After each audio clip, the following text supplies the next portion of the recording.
What would you do if you inherited a talking crocodile? Ellie Bleach wrote a short story for Die Quieter Please that starts there and somehow just gets stranger. She read it for us at our independent magazine night at the St Bride Foundation. Hi, the last time I read this story aloud, there was a smoke machine on stage, so I'm glad I can actually see what I'm reading this time. The protagonist of this story has inherited a crocodile and he's head down to the kind of facility where it's kept, so I'll go from there.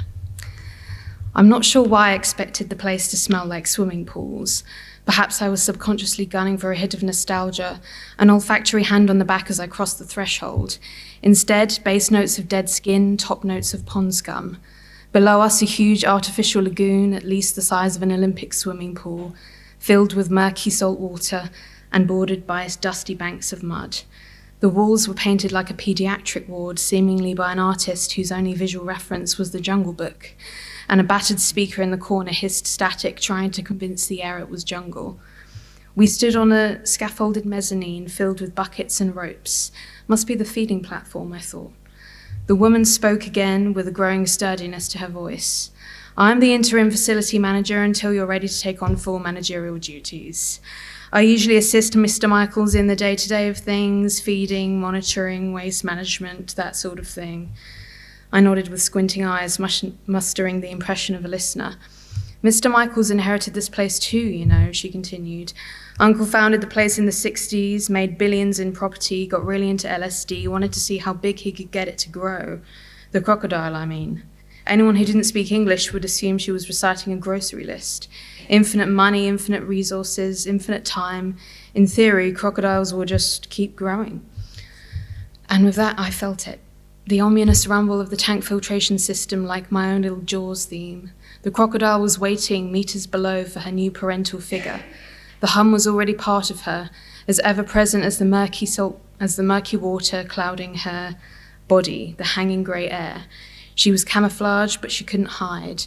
I already knew, not from pictures or documentaries, but a deep primeval tug behind the eyes, half memory, half premonition, the private cave paintings at the border of sleep, depraved vignettes long forgotten by the dreamer, a wordless thought not quite mine. I felt an ancient me, crude and ugly, kick like a fetus swimming toward the beast.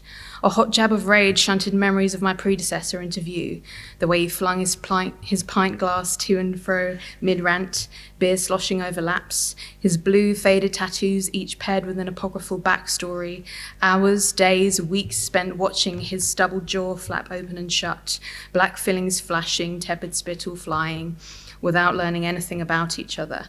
Had he sentenced me to this fate? Was our half-friendship one big recruitment task I unknowingly passed? And why on earth did he not sell off this 30-foot century-old burden years ago? The woman watched my face crumple in silence that felt like pity. She'd known the real Mick, the half that returned from the pub, shook off the beer buzz and got to work. Maybe he barked orders while she scraped blood from tile. Maybe his sage instructions clung like gospel. I couldn't tell which version she missed, or if she missed him at all. I'll leave you two to get to know each other, she said, heading for the door, back to the safety of the foyer. Of the million questions I wanted to ask her, one managed to escape. Why didn't he choose you? The question rang through the lagoon, fermenting in the following silence. She stood with the door ajar, deciding whether to speak. It wasn't his decision. I was left alone.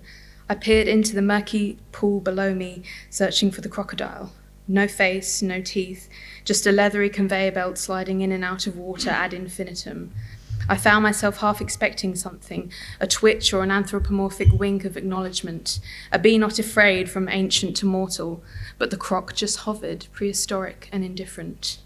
I flicked through a giant induction binder for further instructions, dislodging a loose piece of paper which parachuted to the floor, flashing mixed chicken scratch handwriting. As I bent down to retrieve it, I heard a voice. You are not him. I whipped around, expecting the woman to have reappeared behind me, but there was nothing there. The voice spoke again, clear as a studio recording. You are not him. It came from inside me. I could feel the vibrations in my jaw this time. You are not him. A pair of acid green eyes emerged from the water, slashed with black pupils, rough as slate. My body braced for a sharp jolt of primal fear, but it never arrived. No fight or flight, no adrenaline, just a heaviness pushing on my every bone and a hum in my blood that said, "She's speaking to you. Answer. You are not him. I know. I'm his replacement. His shadow fell onto me for decades. I'm sorry, he's gone. Human lifetimes rush past me. I endure their erosion. Well, I'm taking care of you now. You feel different, lighter, but with edges. Yeah, we were pretty different, him and I. To be honest, I don't really know what I'm doing. Does the newborn know to cry, or does the thump of 1,000 ancestors conjure the gasp of life? Okay, sure, I can learn how to keep you alive, but then what? What's even the goal here? To feel a presence beyond heat and noise, to expand like breath, untethered by the hunger of the hand that never reached. I don't know what that means. Good, knowing would ruin it. You're really not what I expected. I'm older than expectation. I'm the still fog at the end of want. So what happens now? We stay, I grow, and if we stay long enough, staying becomes the answer. We broke eye contact, the handwritten note still in my hand. If she stops growing, she stops speaking. So I got to work. Thank you.